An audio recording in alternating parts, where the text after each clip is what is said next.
Hi, I appreciate you joining me today. This is Gary Zacharias, and this is the Apologist bookshelf. I'm back for another look at a book called Kingdom of the Cults, Walter Martin's book, but this is the one that's been updated.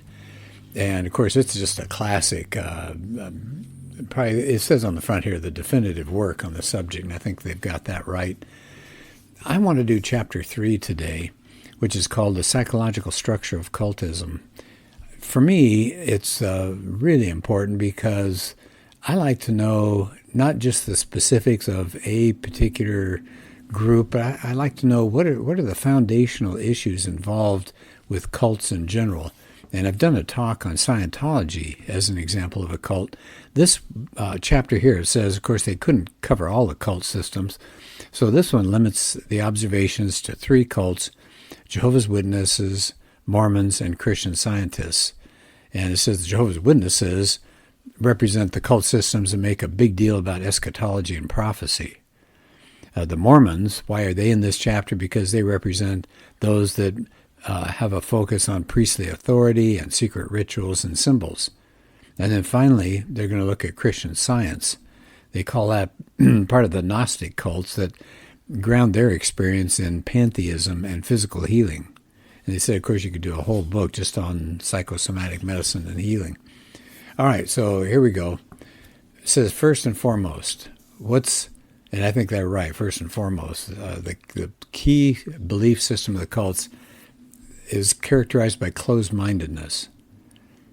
What do they mean by that? Well, cults are really not interested in a rational evaluation of the facts. And boy, that's so true of Scientology. The structure of the organization tells you this is what you need to know, and they do invoke the Bible, and sometimes their founder is the ultimate source of its pronouncements.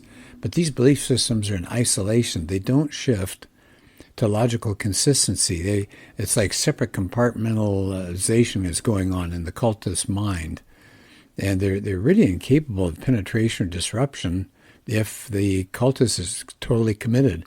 These belief systems are in isolation. They're not logically consistent.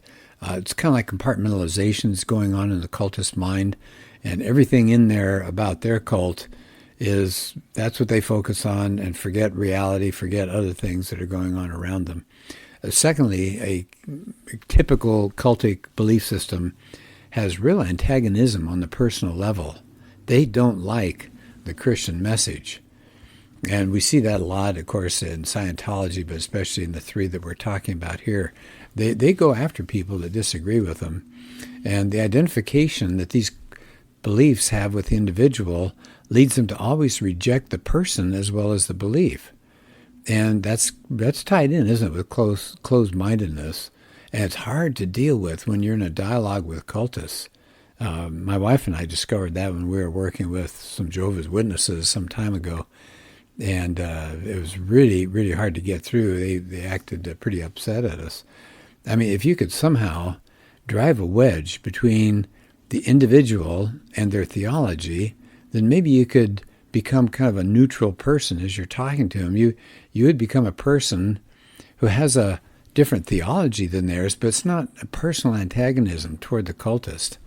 And I think that sometimes, this is me talking, not the book here, but I think in many cases, if we can find areas of agreement, for example, we may not like the degradation of our society or the way racial matters have been determined in the past, whatever it is, finding a level of agreement would often smooth things over.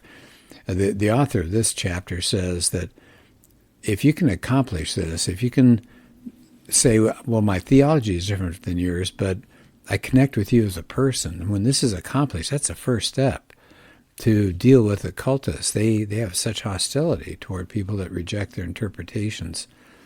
And he says, once a cultist who's been really brainwashed psychologically by his own system, whether it's the Watchtower Society or Mrs. Eddy's books or the writings of Joseph Smith and Brigham Young, if they can be confronted by a Christian that he or she can accept on a personal basis, even though they theologically differ, said, boy, the possibility of communication improves markedly. So we have to love them, we have to talk to them, we have to commiserate with them, We have to connect with them. We don't want to see them as a target. We don't want to see them as a challenge. We don't want to come after them with a hostile attitude. We want to bring the temperature down there. As back to the book here said, what happens in that case, the cultist is faced with a dilemma. How can this person, talking about the Christian, be such a nice person but not share my theology? And then they begin to wonder, And it says there you begin to get some rapport for personal evangelism.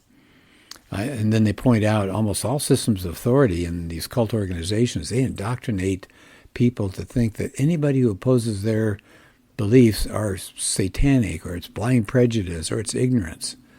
And I've seen that. I'm dealing with a person right now in emails back and forth, and he often does name calling, and I just tell him, let's just talk about the issue, and let's not call each other names and all. So I try to avoid that, and I'm trying to get him to avoid it as well. So we can have some wonderful results if we are nice and kind and thoughtful when we're interacting with people. So back to the book here, they said, above all else, Christians must learn that most cults think that they have actually freed their adherents from religious exploitation. They accuse historic Christianity of doing that. So we've got to, as it says here, we have to demonstrate genuine interest in the cultist as a person, not a target, not an objective, and we want to see their personal redemption, not a statistic, not a notch on the gun belt. So the author says the prime task of Christians would be effective witnesses for Christ in the midst of the kingdom of cults. They've got to be free from all appearance of guile and ulterior motivation. Our main task is communication. We want to communicate. I know I've got to tell myself when I'm dealing with this email situation that I can't save that person. That's up to God. And all I'm hoping to do is that their eyes are open, but it's a work of God. It's not our work. So that's really nice. So they said, back to the point number 2 about this, the isolation that they're talking about here can be extreme. And you have to kind of think about that before you prepare the gospel to give it to a cultist. They said it's a real mental and emotional chain that's got a really strong grip on a cultist's ability to discern truth from error. And we know things like Jonestown, when Jim Jones forced over 900 people to commit suicide. He said, if you look at that story of what happened there in 1978, it taught the despair and isolationism of these cultists. And it says the following quote from a book illustrates this graphically. This is Jonestown now. A sealed note found on the cult commander's body, apparently written by a follower just prior to the ritual suicide, gave additional credence to this theory. Dad, the note said, I see no way out. I agree with your decision. I fear only that without you the world may not make it to communism. For my part, I'm more than tired of this wretched, merciless planet and the hell it holds for so many masses of beautiful people. Thank you for the only life I've known. Isn't that sad? Let's get back to these, the structure of cultism. So, much in common. What are some of the factors for cult organizations? First, closed-mindedness. Second, antagonism on a personal level with Christians. Third, they said here, without exception, all cultic belief systems have a dogmatism, and they have real intolerance for any position but their own. Yeah, and so there's no doubt that in the case of non-Christian cult systems that wish to be identified with Christianity, the ground for their claims is almost always supernatural. So it said, take Joseph Smith and Brigham Young. They want their doctrines, but they will say God revealed it to them. So an example, as another one, is Charles Taze Russell with the Jehovah's Witnesses. His claim was that his writings were indispensable to the study of the Bible, and that you needed to get his inspired comments so that you could really study the Bible. And if you didn't, you'd get into spiritual darkness. He also taught that concentration on his writings, even at the expense of the Bible, would lead somebody into a deeper spiritual illumination within 2 years.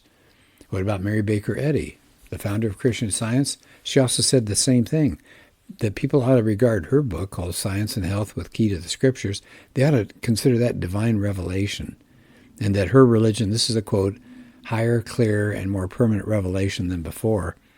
The history of cultism always begins, they said, well, generally begins, with an authoritarian pronouncement on the part of the founder. And then they institutionalize that into a dogmatic system, and you must have absolute faith in the supernatural authority of whoever got that revelation. And the problem of intolerance, of course, is closely linked to dogmatism or authoritarianism. And it says it's really hard. They're resistant to change and penetration because the cults thrive on conformity. You've got to be part of that group. They thrive on ambiguity and extremeness of belief. And then the fourth and final point in any analysis of the belief system of cults is isolation. Isolation. I've got a picture in one of my PowerPoints when I'm going through Scientology showing you the fence that goes around one of the compounds, the Scientology compound. It's got razor wire. Now, they claim it's to keep people out, but no, there's so many stories of people who've wanted to escape. So there's that isolation there. They like pull up the drawbridge, right? They're going to stay in their castle. And they said with the structure of a non-Christian cult system, you can see peaceful coexistence of beliefs that are beyond, no doubt, they're logically contradictory. And it's compartmentalization again. And it said, think about Judge Rutherford. He's the one that was the Watchtower leader after Russell. He maintained that Abraham, Isaac, and Jacob would return to earth before the close of the 20s. And he even bought a home for them in San Diego, not too far from me. At the same time, Jehovah's Witnesses are aware of the fact that patriarchs didn't come on schedule, but they cling to that set of beliefs, because they've compartmentalized. They're not going to be affected by facts. The old story, don't tell me any facts, my mind's already made up. Well, what about Mormons? Well, well-informed Mormon historians and theologians know that first edition of the Book of Mormon and the present edition, they're different. They have over something like 4,000 separate instances of changes, even 25,000 if you count punctuation changes. The first edition's been revised. It's been corrected for over 150 years, and yet the Book of Mormon, the Mormons claim that's divine revelation. So here they are, peaceful coexistence of these contradictions within their belief system. And that permits the isolation or compartmentalization of these conflicting evidences. What about Christian Science Church? What about contradictions there? Well, Mary Baker Eddy spoke loudly and long against doctors and drugs and said pain was unreal and suffering disease, but she herself, in her declining years, was attended by doctors. She received injections of morphine. She wore glasses. She had her teeth removed when they became diseased. But, again, compartmentalization, the church, Christian Science Church, insists on the validity of her teachings. But that denies some of the practices that she herself exemplified. Isn't that amazing? So it says you can find out a lot of other psychological aberrations in these belief systems. But they're victims, as they point out. Paul says that they're victims of the master psychologists and propagandists of the ages, described by Jesus as the prince of this world, and by the Apostle Paul as the God of this world. Yeah, I just think that's so sad to see. Well, I don't know whether to, do I tackle another section here? Gosh, I've got another really good section. I'm going to go quickly over it, okay? I'd like to finish up the whole chapter here. So the last section here is the psychological conditioning process. So how do they condition their people to respond to their way of thinking? So he takes the Jehovah's Witnesses. The literature of the Watchtower has all sorts of examples of psychological conditioning. So it says you have to do Russellite theology, and that gets them fired up for what you want them to believe. It says that what they say is the clergy of the Christians we think of, the clergy of them, are the villains, and they call it hatred. But it's clear that Christianity to them has corrupted clergy and has foisted the satanically conceived Trinity doctrine. So no wonder, they use words like pure hatred toward us, and they use things that were inspired by Satan, so that winds people up and gets them fired up for whatever it is you want them to believe. It says, One person writing the Reader's Digest said this: Jehovah's Witnesses hate everybody and try to make it mutual. Jehovah's Witnesses make hate a religion. Their doctrines of hell and eternal punishment are unreasonable according to them, and they say the doctrine of the Trinity is satanic.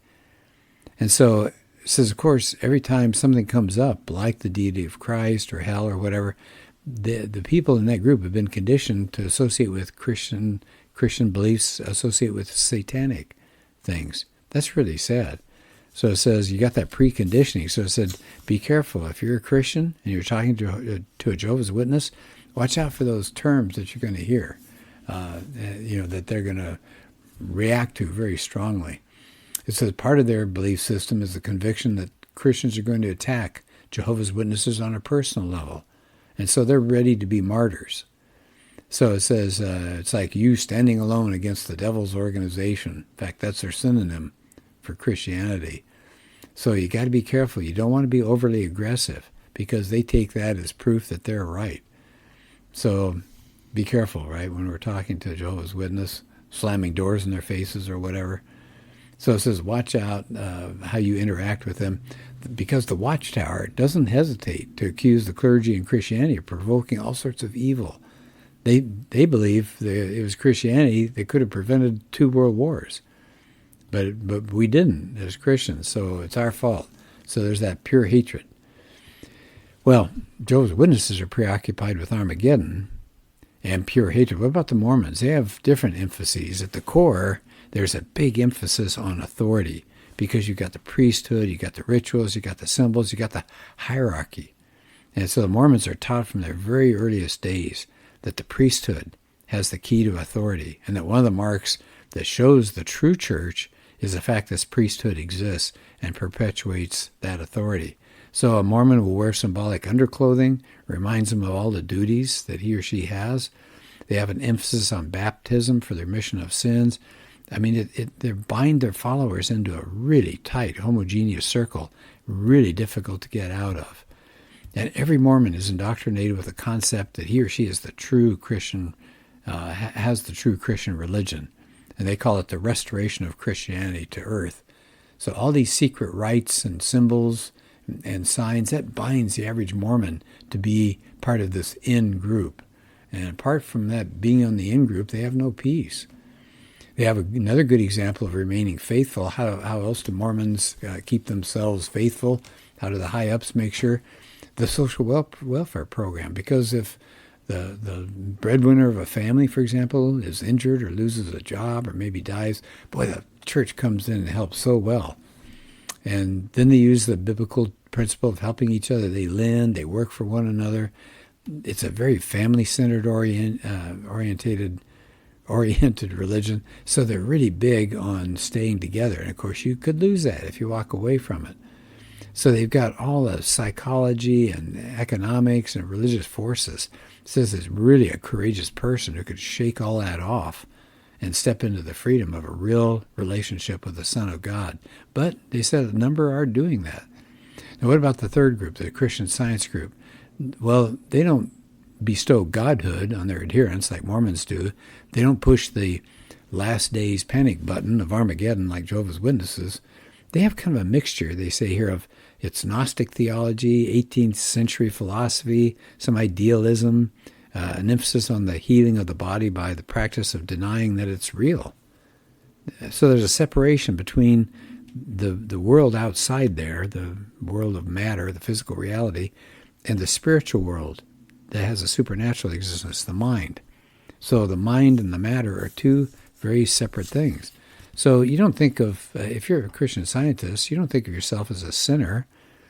You're already saved. You're a reflection of the divine mind. But we have some psychological aberrations. Mrs. Eddy said you got to abstain from any critical contact with the non-spiritual elements of this illusory material world. So you couldn't read obnoxious literature, because if you're not careful, Christian Scientists might convince that death is real and the physical body is real. So there's a subconscious repression in Christian Science. So you want to keep these things out of your mind. So they're conditioned to believe in the non-existence of the material world, even though their senses say Yeah, there's a reality out here. So they call it religious schizophrenia. So we all know there's a material world. We all know we're decaying and heading toward death. But Christian Science theology hammers all the time, says, no, no, there's only one reality. It's spiritual and mental. Wow. So I said, if you're working with sensory data, Christian Science dissociates from their religious convictions. They couldn't feed their bodies. They got to deal with the real world. It says Christian Scientists hope for a good world, a pleasant place is full of happiness and life and love. But they can only have this if they deny the evidence of the opposites of these. So they affirm the reality of good at the expense of the antithesis of good, which doesn't make any sense. So this says, be careful. Christian scientists avoid facing the damaging data of physical reality, but it's there. Well, okay, there are a lot of observations in here. I'm going to knock this off here, but it says at the end of the chapter that their hope was that if you understood some of the facets of the behavior patterns, that you might have a deeper insight and appreciation for that structure that underlies and undergirds a lot of these cultic systems. So we need to think about that before we interact with people, and we've got to be careful when we do to present it in a clear, confident, kind way to these people. Well, that's a quick look at a powerful book, Kingdom of the Cults. Thanks so much, and let's do another podcast soon.